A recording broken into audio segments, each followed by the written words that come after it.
Olá, tudo bem? Como vai você? Eu me chamo Cláudio Souza, sou um trabalhador da Casa de Jesus e quero convidar para você estar nesse momento comigo para nós refletirmos por mais uma passagem do Evangelho segundo o Espiritismo. Então, a fim de nos harmonizarmos e sintonizarmos com a espiritualidade superior, eu convido a todos que elevamos o nosso pensamento a Jesus, rogando a Ele que possibilite que nós tenhamos compreensão dos seus ensinamentos, do seu Evangelho, e que a sua palavra ela seja viva dentro de cada um de nós através das nossas ações, do nosso comportamento. Que o Senhor permita que a sua paz nos envolva, nos guarde, e que essa paz possa nos trazer tanta certeza e tanta força, tanta fé, tanta esperança, que nos encoraje para realmente praticarmos os seus ensinamentos.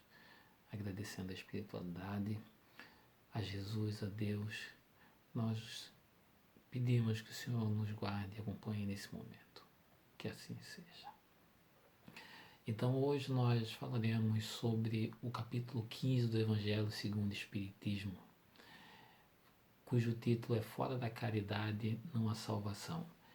E esse capítulo, ele tem um significado muito expressivo porque ele traz 6 temas importantíssimos e de muita relevância. Ele vai falar sobre de que precisa o espírito para ser salvo, a parábola do bom samaritano, o mandamento maior, a necessidade da caridade segundo o apóstolo Paulo. Fora da igreja não há salvação e fora da caridade não há salvação. Instruções dos Espíritos, que é uma fala, então, fora da caridade não há salvação, do apóstolo Paulo. Mas eu vou falar e comentar sobre o primeiro item, de que precisa o Espírito para ser salvo. Hoje em dia, talvez nem tanto ouvimos a busca e a preocupação pelo salvamento dentro do reino de Deus. As pessoas estão tão focadas no mundo, nos valores no mundo, com tantas metas materiais, envolvido com tantos problemas, que já não comentam, ou já não buscam tesouros, valores para o seu salvamento espiritual. Mas ele haverá de chegar, o dia do julgamento, um dia em que realmente precisaremos demonstrar quantos tesouros levamos ao Pai. E o item começa assim: ora, quando o Filho do Homem vier em sua majestade, acompanhado de todos os anjos, sentar-se-á no trono da sua glória. Quando o Filho do Homem vier, subentende-se uma promessa. Não a volta de Jesus, porque ele já está conosco, mas haverá de chegar um dia em que realmente contaremos os valores, as virtudes e principalmente a caridade praticada. Seguindo o texto fala: reunidas diante de todas as nações, separará uns dos outros, como o pastor separa dos bodes das ovelhas, e colocará as ovelhas à sua direita e os bodes à sua esquerda. Então nós entendemos que haverá um julgamento. Aqueles que herdaram o direito de estar à direita de Jesus e aqueles que estarão à esquerda. A separação bem provável do bem e do mal. Daqueles que ouviram a palavra, prepararam um solo fértil e fizeram com que a semente germinasse, e aqueles cujo Jesus fala na parábola da semente, que algumas sementes caíram sobre as pedras e não conseguiram se enraizar. Na sequência, então dirá o rei aos que estiverem à sua direita: Vinde benditos de meu Pai, tomai posse do reino que vos foi preparado desde o princípio do mundo. Vinde benditos do meu Pai, tomai posse, a herança das promessas. Jesus, quando conosco, fez inúmeras promessas. Guardai tesouros primeiro para o céu. Ele dizia que o valor, que os tesouros do Espírito estavam guardados para um momento futuro.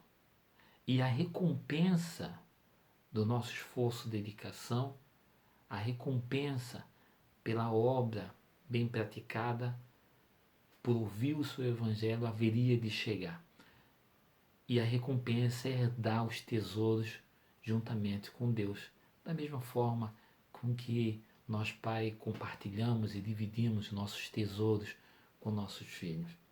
Mais à frente ele vai dizer: portanto, tive fome e me destes de comer, tive sede e me destes de beber, careci de teto e me hospedaste, tive nu e me destes vestes, achei-me doente e me visitastes, estive preso e fosses me ver. Jesus, que falava muito por parábola, fazendo comparação, ele vai trazer nessa fala todas as necessidades fisiológicas: fome, sede. Eu era um estrangeiro, um desconhecido, estava nu, doente, eu estava preso e vocês me ajudaram. A caridade, ela tem muitas ramificações, desde a caridade primeira, básica da necessidade do material, à caridade real, aquela ensinada por Jesus, da benevolência, do amor, em que nós acabamos dando um pouco mais, nós nos doamos, entregamos o nosso coração em boas ações, em boas atitudes, dando ouvido, dando uma palavra, estendendo a mão, compreendendo, orando, perdoando. Mas Jesus, na palavra de Mateus, evangelista Mateus, ele vai falar das necessidades fisiológicas. E ele fala do estrangeiro, o desconhecido. Muitas vezes centramos o nosso foco, a nossa atenção, primeiro aos que estão ao nosso redor, a família, e tratamos o outro como um estrangeiro, um desconhecido. E Jesus estende, através dessa fala de Mateus, a igualdade a todos, o amor a todos, a benevolência a todos. Um pouco mais à frente, ele vai falar dos justos. Então, responder-lhe-ão os justos: Senhor, quando foi que te vimos com fome e te demos de comer? Ou com sede e te demos de beber? Quando foi que te vimos sem teto e te hospedamos? Ou despido e te vestimos? E quando foi que te soubemos doente ou preso e fomos visitar-te? Os que estavam à direita, os que estarão à direita de Jesus, que Jesus classifica como justos, porque diz o evangelista: então responder-lhe-ão o justo, aqueles que estão à direita. Quando nós fizemos essas obras, Senhor, porque o justo, ele não sabe que fez isso. Aqueles que estão à direita não sabem. E nós lembramos daí, então, do capítulo 13, também do Evangelho segundo o Espiritismo, em Mateus, no capítulo 6, versículo 3, que fala que a sua mão esquerda não saiba o que faz a sua mão direita.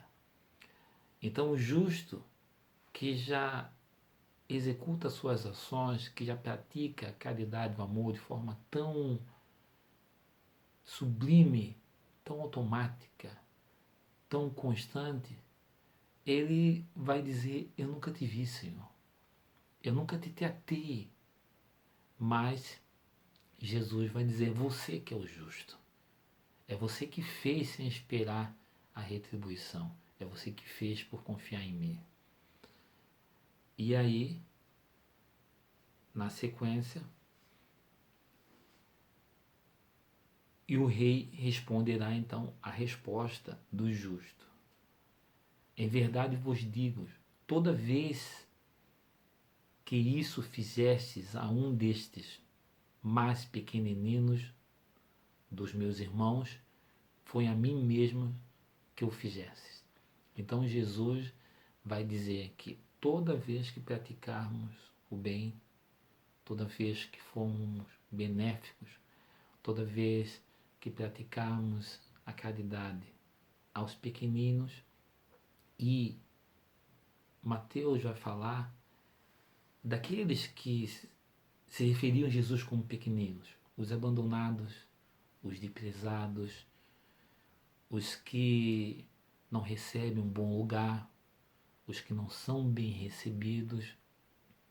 E nós generalizamos isso não só com aqueles pobres da matéria, mas também, principalmente, os pobres de espírito. É possível nós vermos muitos desses pequeninos caídos necessitando do nosso olhar compassivo e amoroso. É possível nós vermos muitos desses caídos a qual se referia Jesus na figura de homens ilustres, poderosos. E o Evangelho se estende a esses também como os pequeninos, os caídos. Mais à frente, então, o rei vai falar aos da esquerda, aqueles que foram separados da esquerda. Dirá em seguida aos que estiverem à sua esquerda: afastai-vos de mim, malditos, ide para o fogo eterno, o que foi preparado para o diabo e seus anjos. Portanto, tive fome e não me destes de comer. Tive sede e não me destes de beber. Precisei de teto e não me agasalhaste. Estive sem roupa e não me vestistes. Estive doente e no cárcere e não me visitastes. Bom, de forma análoga aos da direita, aqueles que praticaram o bem, que acolheram os pequenos, os muitos pequenos representados aqui por Jesus, foram considerados justos, estão à direita. E os da esquerda foi aqueles que não acolheram, que não deram de comer, que não deram de beber, que não vestiram, que não abriram seu coração, que não se sensibilizaram, que viveram uma vida talvez inteira para si só, que viveram uma vida inteira presos, escravizados a si mesmo, exercendo egoísmo e muitas vezes sem humildade. E então os da esquerda, assustados porque não perceberam também Jesus. É claro, tem muitos de nós que ficam sonhando, esperando a vinda de Jesus, mas ele manda os seus enviados. Então, quando os da esquerda ouviram isso, que não acolheram Jesus na pessoa dos pequenos, eles então respondem: Senhor, quando foi que te vimos com fome e não te damos de comer? Com sede não te damos de beber? Sem teto ou sem roupa? Doente ou preso e não te assistimos? Os da esquerda perguntaram: quando aconteceu isso? Então ele responderá: em verdade vos digo, todas as vezes que faltastes com assistência a um destes mais pequenos, deixastes de tê-la comigo mesmo. E por fim, o rei vai falar: e esses irão para o suplício eterno, e o justo para a vida eterna. Esse é o primeiro item dos 10 contidos no capítulo 15 do Evangelho segundo o Espiritismo e está intitulado como Mateus 25, 31 a 46. Essa ideia, essa fala de hoje, ela nos faz refletir que as recompensas do céu, os tesouros de Deus, eles não podem ser comprados. E eles não são acumulados, mas sim compartilhados. Eles não são comprados, mas sim adquiridos. A cada momento em que sensibilizarmos o nosso coração e conseguirmos realmente, através dos relacionamentos, praticar o Evangelho, enxergando no outro o pequeno de Jesus, sem censura, sem crítica, com perdão, nós estaremos fazendo para Ele. E estaremos conquistando um pequeno espaço, ou uma pequena possibilidade de estarmos entre os justos, aqueles que haverão de estar à sua direita.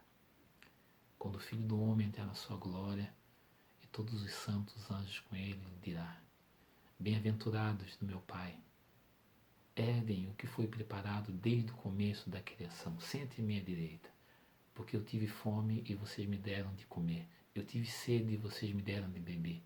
Eu estava nu e vocês me vestiram. Eu estava doente e vocês foram me visitar. Eu não tinha onde acolher e vocês me acolheram. Eu estava preso e vocês foram até mim. Porque toda vez que vocês fizerem um desses meus pequenos, vocês estão fazendo para mim.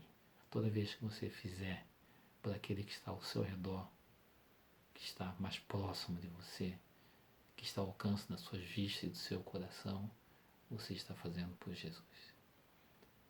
Que esse sentimento de amor, de paz, enche o nosso coração. E nesse momento de prece, que o Senhor guarde um espaço para cada um de nós.